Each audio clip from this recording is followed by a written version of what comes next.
Well, let's do a drawing. Let's do some work. My name is Jose Trujillo. I'm an artist, and I'm here to just and this.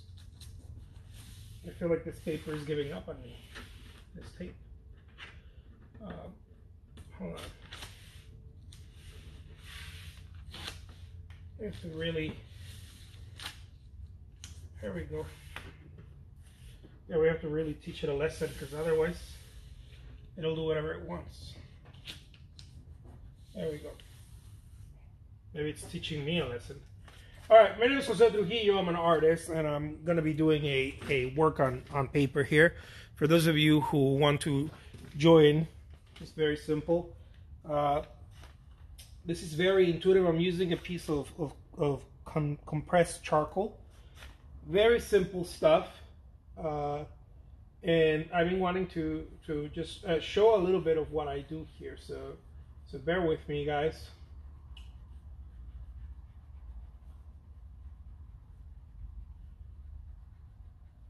I'm going to be doing a complete workshop for those of you who would like to learn about how I do intuitive work,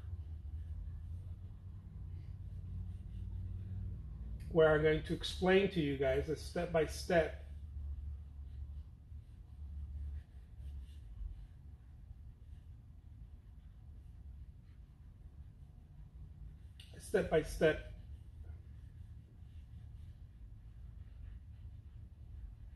process. Okay, very simple.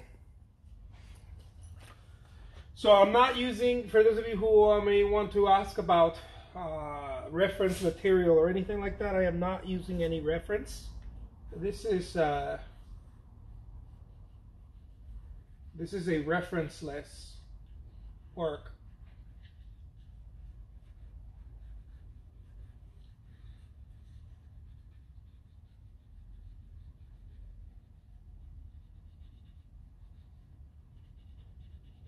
This is why it's called intuitive work, because this is just based on your own ideas and your notions of your intuitions, right?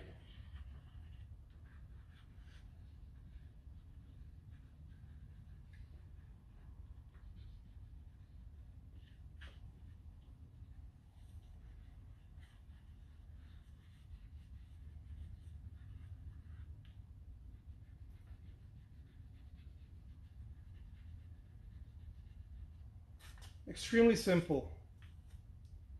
Very effective though. I used to do mural work, and many times when you do mural works, depending on the artist, you have to come up with stuff on the fly, because for many reasons. One of them, because the mural becomes much more becomes stronger many times when you just come up with stuff on the fly.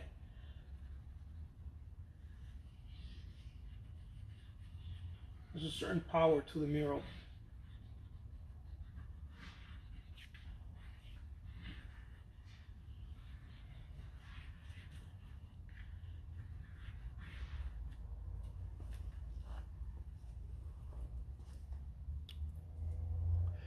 John says, saw one of your works today, recognized it from a distance. Great work. Thanks for posting so much.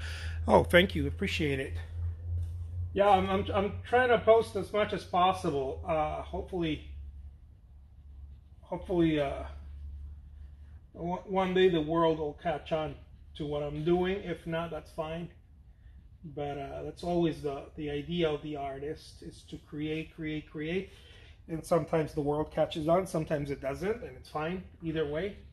But we do have that longing as artists that we wish the world would catch on.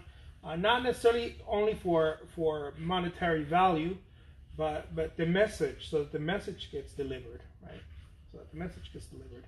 It's extremely important.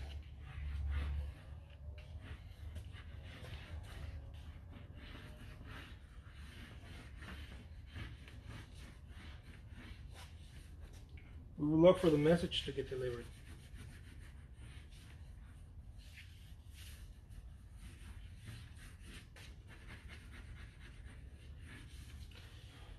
And like I said before, if you feel like you don't have ideas, go for a walk, guys. I know I've been on a binge of the walk, but many times the reason why you don't have ideas is because your head might be cluttered.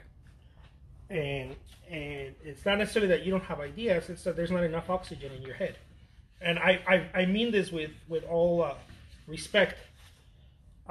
This happens to a lot of artists because art is a thing about I've been into the ideas of saints lately, so enlightened beings, so bear with me, okay? Art is one of those things that requires you to think a lot. Whether you know it or not, you're thinking a lot. Your brain uses, I was reading that your brain uses 30% of your energy, of your entire mass energy is used in your brain. So just think about that next time you're going to create art.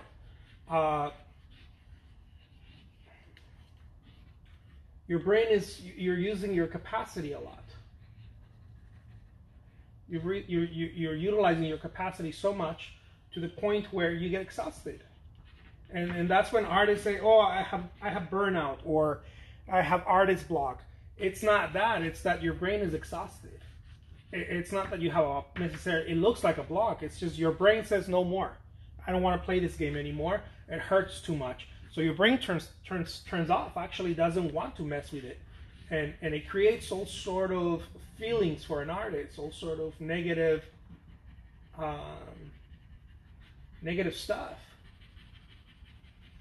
It actually starts making you believe that you're not doing things right. You get into all sorts of junk.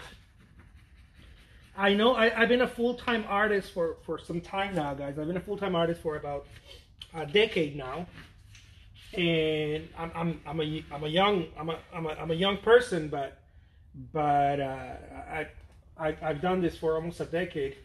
Well, I'm not 20, right? I'm 38, but I recognize how important it is to take physical breaks. And that's why I'm a big advocate of the walk. Whatever the walk is for you, it might be it's clearly not in the gym for me, but I take a stroll outside and I go on a walk. It also may be meditation. Okay, art is a very spiritual, very mental game. It's a very mental, very spiritual game. And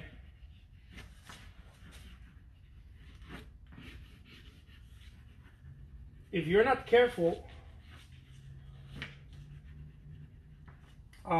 you do start burning out. You do start burning out very quick. Art is very mental, guys. Very, very mental.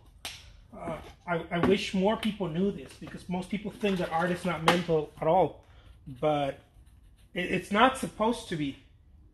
I'm going to use black acrylic, okay? It's not supposed to be, but it is. You know, tough shit, I'm sorry. It's not supposed to be mental. I wish it wasn't. I think everybody wishes it wasn't. I think people wish that it wasn't mental at all. But creating art is not mental in itself. It's not supposed to be. As a matter of fact, the more you think, the less artwork you create, the less quality of art you create, the less original the work becomes. But you have to work out that mental aspect. You have to be willing to understand it, so that when you confront it, you know how to deal with it. I believe most artists don't know how to deal with that aspect. You know who deals really good with that aspect? Writers. And I think because writers have a very tight See, a writer sees their craft as work. They don't see it as necessarily as, oh, I have this, I'm blessed by this, I don't know, bullshit that only I was born with. Writers don't see themselves that way, for the most part, unless they're cocky. And if they're cocky and they're not good, maybe that's not a good thing. I don't mind a cocky person as long as they're good, because cockiness is a good sign. Often, when they're good, and what I mean good is that they work, right? I don't mean good as in, no, I'm talking about good as they work. And so that's what happens with writers. Are very good at that, very good at understanding that. Again, this is not a reference, okay? There's no reference to this. This is just me playing with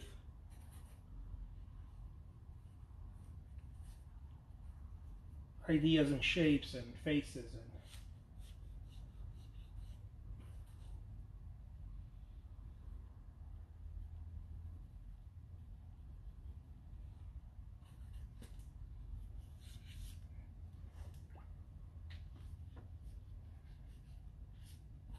lots of water.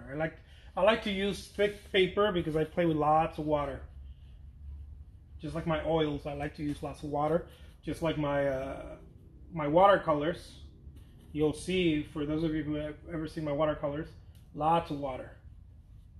Because the water is the medium that I enjoy the most. Yeah, the oils, of course, lots of oil, but I like it to be nice and fluid. If it's not fluid, I don't feel like I'm doing it justice.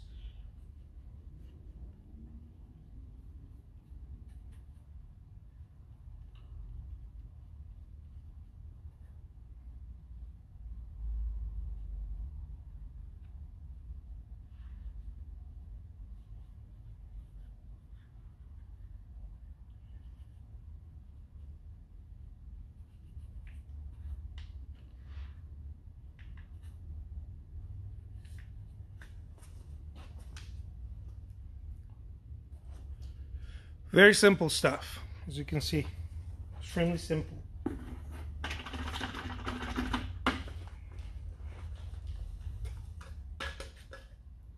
I got some yellow here that I'm going to use. I got a little bit of white. I got a little bit of pink.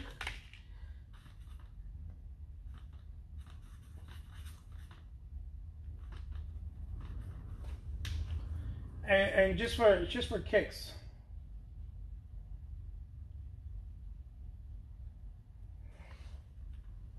Just for kicks, I'll put some color in there.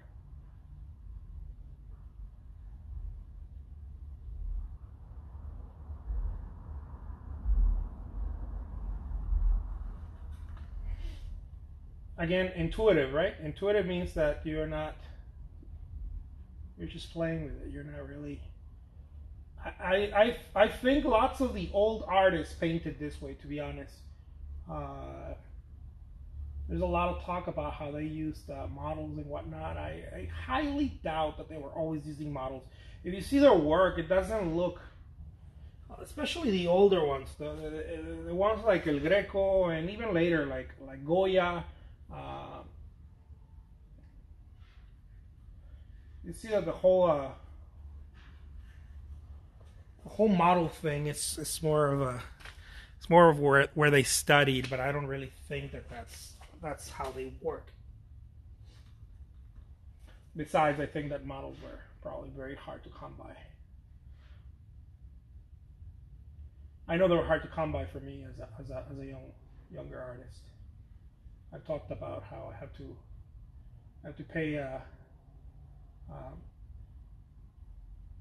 models when I was younger, and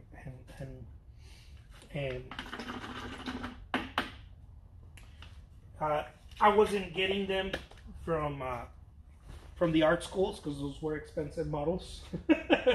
My models came from various backgrounds, and they were more accessible, right? More accessible. Um, I usually, they were either friends or dancers or just people that I would meet that love art but weren't necessarily professional models. Those were my models when I was learning how to paint using the idea of the model. It helps a lot because what it does is that it keeps you on your toes, because you have to be very, very fast. When you're using models, you have to be very fast, especially if you're painting. So one of the things that I used to do when I used to have models in my studio is that, of course, I couldn't afford more than an hour. Sometimes I could afford 2 hours, depending. Is that I painted with what you're watching right now. I would paint with a very large brush and create as many sketches as possible. Sometimes the models happen to be friends, so it wasn't that big of a deal if I went over an hour. Sometimes there were girls I was dating, so that wasn't bad, right? It wasn't so bad. But that's just how I did it. And I'm always encouraging artists to play with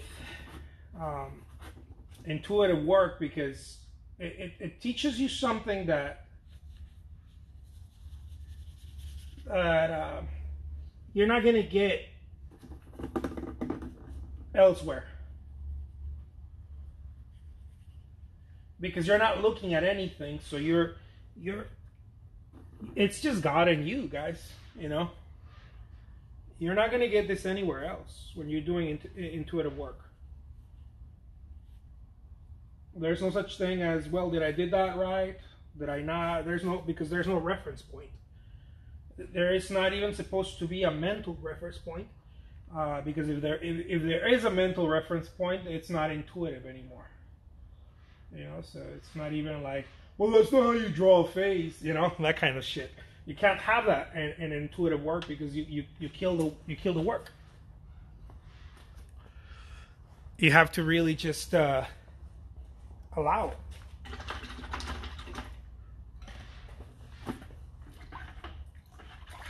Oh my God, I have to change this water. I always know when I have to change the water, because it starts smelling really bad. The house paint or some of the acrylics, when you let it sit there, the water starts smelling.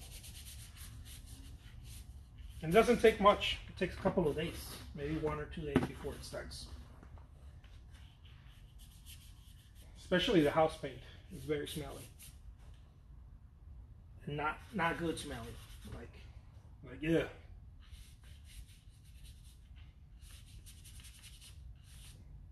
I think it's the medium of the house paint that starts smelling. Smells rancid. I just gave you some insight here on what I'm doing here in the studio.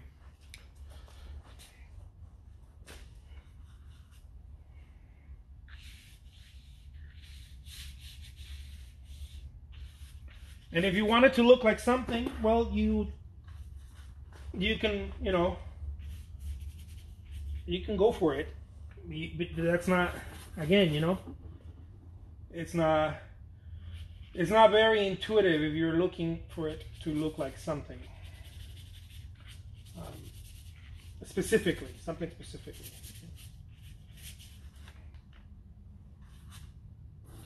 One of the reasons I feel like I still have a career as an artist is that I paint like this.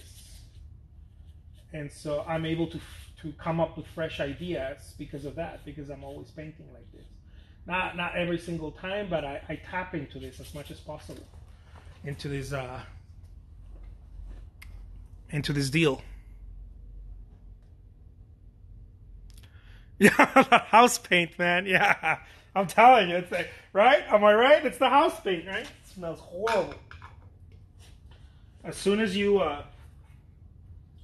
I forgot to, but I have to clean it and change the water every single day because otherwise it smells horrible.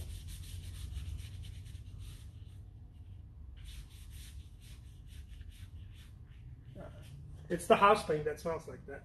Yeah. Well, but I love it, not only because it's economical, but I love playing with house paint. It adds a whole other vibe to the paint, to the painting, to the work.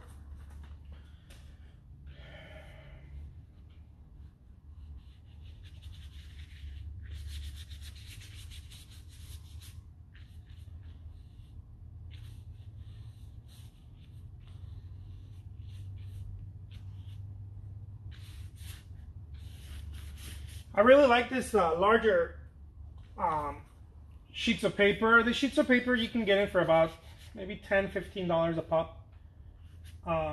They're really cool. They measure about 44 inches. They're that company. What's it called?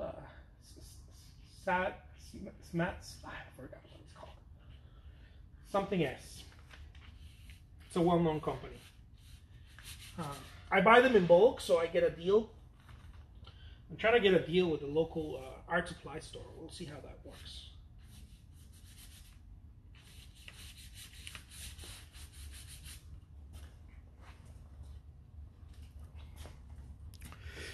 Let's see here. Corbelic says happy mistakes, intuitive are the best. Yeah, they're the best mistakes. It's already there, but you won't find it. Yeah, if you play it safe. Yeah, you cannot find the mistake if you play it safe. Absolutely. That is 100% correct.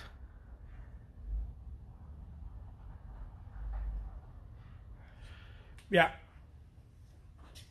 Yeah, you won't even have access to the there is no playing it safe. If you try to play it so safe, and another thing is give it some space. Sometimes what I do is that I'll leave it, you know, and not sometimes, many times I'll leave it and then I'll come back. But again, if you're gonna leave it, okay, here's a pro tip. If you're gonna leave it, start another one, guys. Like, don't leave it and then be like, okay, well, I'm gonna, no, like, okay, here's a pro tip. So leaving it doesn't mean I leave it here. It means I take it off. I can take it down and I throw it somewhere, and then I put another sheet and then I work on something else, and I'll come back with the other one. And I got 10, 20 of those a day that I play with. You know, on a good day, I'll have even 30 of those that I play in a single day. So and I finish most of them in that same day, if not the next day. So it's really cool because it gives you that advantage. So anyways, guys, my name is Jose Trujillo. Here's a little intuitive work that I've been playing with. Very simple. Very, very simple, but it's effective. It works for me. So I'll leave you guys with that. Yeah, that practice is healthy. Yeah. Absolutely. Yeah, getting attached to the work is horrific. It's one of the worst things that happens to artists. You gotta go do something else. Yeah, you gotta move. I learned this early on in my career. If you're not moving, you're it's just going down.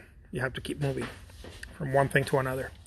All right. After this, I'm gonna write an article. It can't all be artwork either. I have to do other stuff because then my mind doesn't rest. You know, so I have to get it to rest. It has to rest from this, not just from this picture, but it has to rest from this type of painting.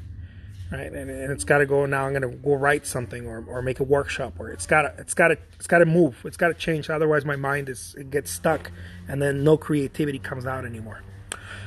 Take care, guys. I'll leave you with that. The name is Jose Trujillo. Peace out, guys. Thank you, Corbelic. Peace out.